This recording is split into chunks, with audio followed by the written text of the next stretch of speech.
မင်္ဂလာပါဒီနေ့ Creo သင်ခန်းစာလေးမှာတော့ကျွန်တော်တို့ 3D model နဲ့ဆွဲခဲ့တဲ့ part 3ကိုကျွန်တော်တို့ exercise 3အနေနဲ့ drawing မှာဆွဲကြည့်မှာဖြစ်တယ်เนาะဒါလေးကို drawing လုပ်ကြည့်မယ်ဒါကိုကျွန်တော်တို့ show annotation တွေလုပ်ကြည့်ရတဲ့အခါမှာဆိုရင်ဒီလိုပုံစံလေးဖြစ်လာမယ်เนาะဒီဥစ္စာကိုလည်းကျွန်တော်ပြောခဲ့တယ်အဲ့ဒါကိုကျွန်တော်တို့เนาะ drawing တစ်ခုလုပ်ကြည့်မယ် drawing ပေါ့ exercise 3ပဲကျွန်တော်လုပ်ကြည့်မယ် exercise 3เนาะ exercise 3 okay ဒီမှာ exercise 3ဒီ current window အောက်ဆိုတော့ဒီခါတဲ့ auto နဲ့ယူမယ် default model ယူမယ်ပြီးရင် landscape ဒီမှာ R3 เนาะပြီးရင် OK ပြီးလိုက်ပြီးရင် general view မှာကျွန်တော် no command state ကိုနှိပ်မယ် no command state ဒီမှာ do not prompt OK ပြီးမယ်ပြီးရင်ကျွန်တော်တို့ဒီမှာတခုချလိုက်မယ်เนาะအဲ့ဒါဆိုရင်သူက scale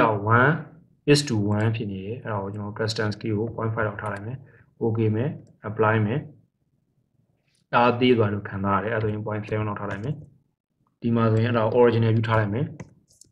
ပြီးရင်ကျွန်တော်တို့ဒါကို front view အနေနဲ့ထားလိုက်မယ်နော် front view ရယ်ပြီးရင်ဒီမှာ right view ထားမယ်ပြီးရင် top view ထားမယ်ဆို front view ထားလိုက်မယ် okay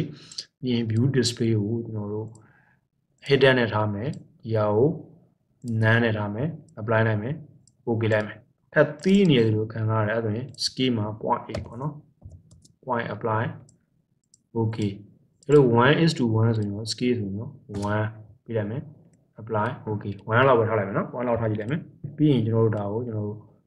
projection view ထုတ်လိုက်မယ်ဒီမှာထွက်လာမယ်ပြီးရင်ဒါကို projection view ထုတ်လိုက်မယ်အဲဒါဆိုရင်ဒီမှာထွက်လာမယ်နော်အဲဒါဆိုရင်ကျွန်တော်တို့ဒါကို log view movement ကို log မလုပ်သေးဘူးနော် unlock ပဲလုပ်ထားအောင်မယ်အဲဒါဆိုရင်ဒီလောက်ဖြစ်သွားမယ်ဒီလောက်ဖြစ်သွားပြီးမှဒီနားမှာကျွန်တော်တို့ 3D view ကိုပြန်ထည့်မယ်နော်ဟုတ်ပြီဒါကိုကျွန်တော် change မယ်ဒါကို top view ဆိုပြီးတော့ top view နော် projection arrow နောက်မှာထည့်မယ် view display ကိုကျွန်တော် hidden ပေါ့နော်ပြီးရင်ဒါကို none နဲ့ထည့်မယ် apply okay ဒါကိုလည်းဘာလုပ်မလဲဆိုတော့ right view ပေါ့နော် right view apply view display ကျွန်တော်တို့ hidden ကိုသုံးမယ်နော် hidden မသုံးကြည့်မယ်ကိုကြိုက်ရအောင်သုံးတယ်နော် no hidden state ကိုလို့ရင်လည်းယူလို့ရတယ်နော် no hidden state သုံးရင်လည်းသုံးလို့ရတယ်နော်ကျွန်တော်ကတော့ hidden ပဲသုံးလိုက်မယ် hidden ပဲသုံးမယ်ဒါကို none ပဲသုံးမယ် apply လိုက်မယ် okay လိုက်မယ် okay အဲ့ဒါဆိုဒါလိုရသွားပြီရသွားတဲ့အခါမှာကျွန်တော်ဒီ scale ဆိုရအောင်ရှိတယ်အဲ scale ကိုကျွန်တော်တို့ဒီနားလောက်မှာထားလိုက်မယ်လွတ်တဲ့နေရာမှာတစ်ခုထားလိုက်မယ်နော်ပြီးတဲ့အခါမှာကျွန်တော်တို့ဘာလုပ်မလဲဆို annotate ကိုသွားမယ်နော် show model annotation ပြီးတော့ကျွန်တော်ဒီမှာ data တွေပေါ်လောက်သွားမယ်ကျွန်တော်ဓာတ်တွေကိုမပြောသေးဘူးနော်ကျွန်တော်ပြောတာတွေမှာဓာတ်တွေမပါသေးဘူးနော် note တွေဒီမှာ symbol တွေ model symbol ထည့်အောင်ပါတယ်နော် data လေးပဲထည့်မယ် data ဆိုရင်ဥပမာဒီဟာဆိုတော့ဒီဟာဆိုရင်ဒီဟာလောက်ကြည့်မယ်ထည့်မယ်ဒါသုံးမယ်နောက်တဲ့ဆိုရင်ဒီဟာမှာသွားမယ်ဒီဟာလေးမှာရတယ်ဒီဟာမှာရတာကြည့်လိုက်မယ်ဒါလေးမှာရတယ်နော် apply လိုက်မယ် okay လိုက်မယ်နော်ပြီးရင် cancel နော်အဲ့ပြီးရကောင်ကျွန်တော်တို့ဒီဥစ္စာတွေကို model show model annotation ထည့်မယ်နော်ကျွန်တော်ဒီဟာကိုနှိပ်လိုက်မယ်ဒီတကူတော့နှိပ်မယ်ဒီတကူလေးအဲ့လိုလေးကွက်မနေဘူးနော်ဒီတကူတော့နှိပ်လိုက်မယ်ဒါတကူတော့နှိပ်လိုက်မယ်အဲ့တကူတော့နှိပ်လိုက်မယ်အဲ့ဆိုရင်ကျွန်တော် apply လုပ်ကြည့်လိုက်မယ်ပြီးရင်ဒီဟာကိုနှိပ်လိုက်မယ်နော် apply လုပ်ကြည့်လိုက်မယ်ပြီးရင်ဒါကိုနှိပ်မယ် apply လိုက်မယ် okay နော်ပြီးမှကျွန်တော်ဒီထဲမှာမလိုတဲ့ကျွန်တော်ပြင်မှာ dimension လည်းအဲ့လိုပဲကျွန်တော်တို့ဒီဟာလည်းအဲ့လိုပေးလိုက်ပြီအဲ့ဒါမလို့လည်းဒါကိုဒီမှာမတက်သေးဘူးမတက်သေးရင်ကျွန်တော်ဒီမှာတက်မယ်ဆိုတော့ဒါကိုဒီမှာပေးကြည့်မယ် apply လိုက်မယ်ပြီးရင်ဒီကိုသွားမယ် apply လိုက်မယ်ပြီးရင်ဒီကိုသွားမယ်ဒီမှာဆိုရင်သူကဒီမှာအကုန်တက်ပြီးသားဖြစ်တဲ့အတွက်သူဒီမှာမတက်တော့ဘူးเนาะ okay ရပြီအဲ့ဒါလည်းမထားလိုက်အောင်ပြီးမှကျွန်တော်ပြောင်းနေတဲ့ dimension ကိုပြောင်းယူမယ်เนาะနေရာတွေပေါ့ဒီဟာမထည့်ဘူးဒီဟာမထည့်ဘူးပြီးရင်ဒါမထည့်ဘူးဒါမထည့်ဘူးဒါမထည့်ဘူးပြီးရင်ဒါမထည့်ဘူးဘာလုပ်မလဲအကုန်လုံး select လိုက်မယ်เนาะ clean တဲ့ dimension လုပ်လိုက်မယ် clean at เนาะ clean at dimension မှာရှိတယ် snap line ကိုဖြုတ်လိုက်မယ်ဒီမှာဒါကို 0.5 ဒါကို 0.4 နဲ့ထားလိုက်မယ် apply လိုက်မယ်ဒါဆိုရင်သူ့လိုလိုအကုန်ရှင်းပြီးရနော် close လိုက်မယ်နော် close လိုက်ပြီးတော့ဒါကိုဒီဘက်နဲ့ရွှေ့လိုက်မယ်ပြီးရင်ဒီ view ကိုလည်းအောက်ဝင်နဲ့ချလိုက်မယ်နော် okay ဒါဆိုရင်ဒီထဲမှာကျွန်တော်တို့နော်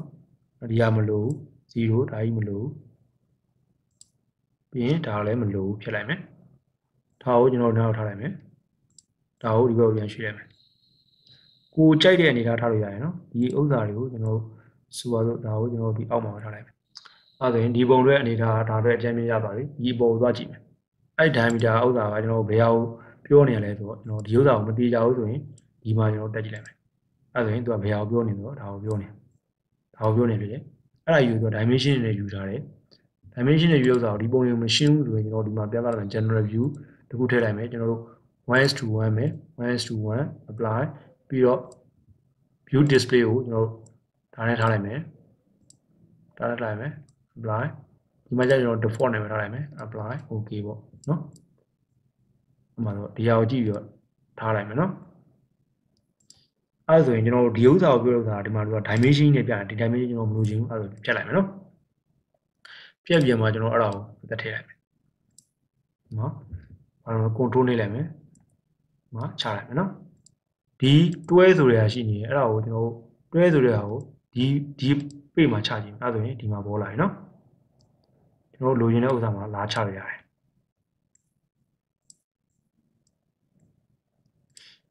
ဟုတ်ပြီဒီမှာအဲ့လိုလာချရပြီဒီမှာဒီတွဲကိုလည်းကျွန်တော်အဲ့လိုပဲဒီတွဲကိုလည်းနှိပ်လိုက်မယ်ဒီမှာနှိပ်လိုက်မယ်ပြီးရင်ဒီအောင်လာနှိပ်လိုက်မယ်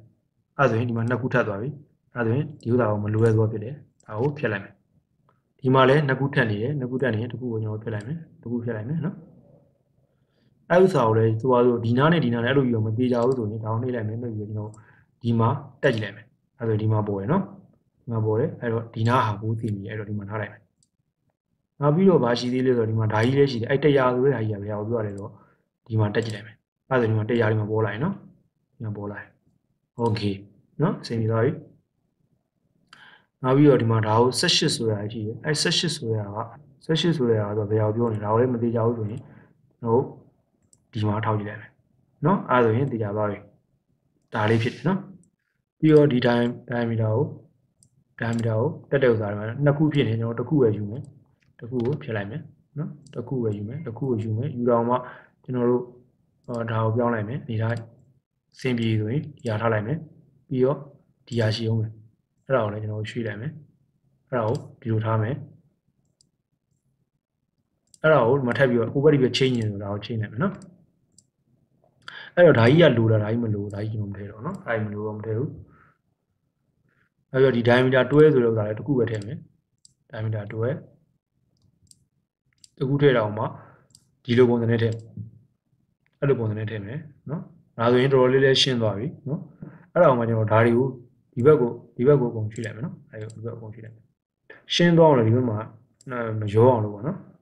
ဒီမှာဒါဒီလိုပဲဖြစ်တယ်အဲ့တော့ကျွန်တော်တစ်ခုပဲသုံးမယ်အဲ့တော့ဒီတစ်ခုကိုဖြတ်လိုက်မယ်ဒါကိုဒီဘက်ကိုရွှေ့လိုက်မယ်ပြီးရင်ဒါကိုကျွန်တော်တို့ဒါလေးကိုနှိပ်ပြီးတော့ဒီတကယ်ကြတော့ဒီ18ဆိုတဲ့ကမလိုဘူးနော်ဒီမှာ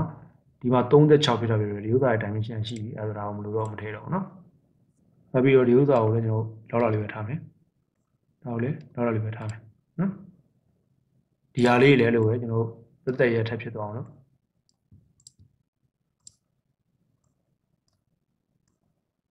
လောက်လေးပဲထားမယ်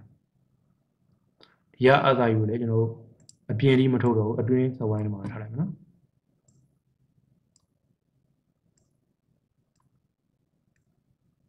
အတွင်းမှာထားလိုက်မယ်โอเคနောက်ပြီးတော့သူဓာကြီးကိုပြနေရရှိတယ်အဲ့ပြနေဥစ္စာရှိတယ်အဲ့ဥစ္စာကိုအဲ့ဒါကိုကျွန်တော်ရွှေ့လိုက်မယ်ဒီကိုရွှေ့လိုက်မယ်နော်ပြီးရင်ရွှေ့ပြီးတော့ဒါကိုဖြတ်လိုက်မယ်အဲ့ဒါကြီးမလို့နော်ဒီစဝိုင်းနေတယ်ကျွန်တော်အတွင်းနဲ့ဒါလေးကိုရွှေ့လို့ရရင်ပေါ့ရွှေ့လို့ရရင်တချို့ပါရွှေ့လို့မရရှိနေတယ်ဒီမှာရွှေ့လို့ရတာလေးအတွင်းထဲကိုရွှေ့လိုက်မယ်ကျွန်တော်ဖြန့်မထားဘူးနည်းနည်းချုံလိုက်မယ်ပေါ့နော်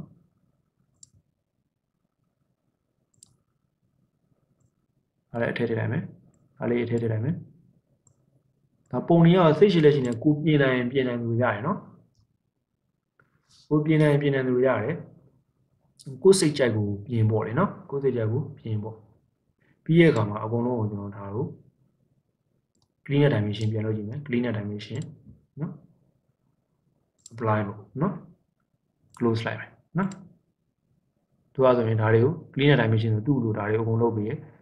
မကြိုက်သေးရရှိနေနဲ့ထပ်ပြင်မယ်ပေါ့နော်ဒါဆိုရင်အကုန်လုံးအဆင်ပြေသွားပြီဆိုတော့နော်ဒါလေးကိုကျွန်တော်ဒီဘက်ကိုပြင်ရင်သေးရဆိုရင်ဒီတစ်ခုပဲရှိမယ်ကျွန်တော်ရကြိုက်သွားပြီဆိုတော့နော်ဒါကိုလူလေးပြင်လိုက်မယ်